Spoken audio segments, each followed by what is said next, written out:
বৌমা, হ্যাঁ বাবা। ক্রিসমাস ট্রি সাজানো হয়ে গেছে? হ্যাঁ হয়ে গেছে বাবা। চল আজকে তোর হাতে আমরা সবাই রাঙা আলুর পরোটা খাবো। রাঙা আলুর পরোটা? হ্যাঁ, প্রতিবার বড়দিনে আমরা কেক আর রাঙা আলুর পরোটা খাই। হ্যাঁ হ্যাঁ বাবা, আমি এক্ষুনি আসছি। আরে আমি তো নরমাল পরোটাই করতে জানি না, তাহলে রাঙা আলুর পরোটা কি করে করব? রাঙা আলুর পরোটা কি করে তৈরি করব? রাঙা আলুর পরোটা করার জন্য সবার প্রথমে একটি গামলাতে কিছুটা জল, চিনি এবং ময়দা নিন। আরে বৌমা, আবার কি হলো? আরে না না বাবা, কিছু না। তা চলো। হ্যাঁ হ্যাঁ, চলুন চলুন চলুন। বৌমা, তুমি তো আমার বাড়িতে আজকে প্রথম রান্না করছো। সবার প্রথমে উনুনে স্বস্তিক চিহ্নটা আঁকো। এই নাও। अभी मजा आएगा ना भिड़ो। no, no, no, no.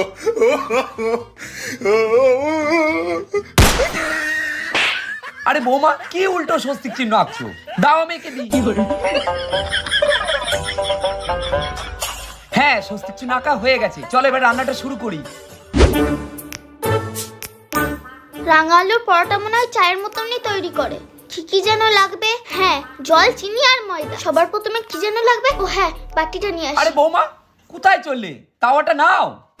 আরে বাবা, এটা দিয়ে কি করব?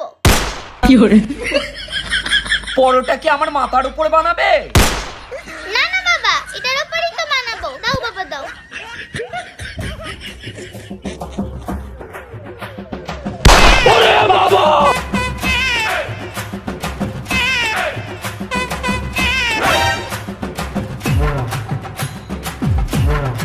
ময়দাটা আমি পুরো শেপের মতো ঢালবো। First impression is the last impression. আমার শ্বশুর মশাই আমাকে দেখে পুরো পাগলা হয়ে যাবে।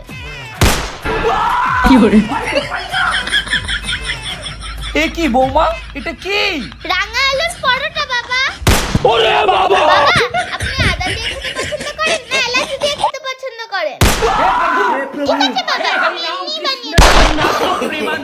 No, no, no, no. বাবা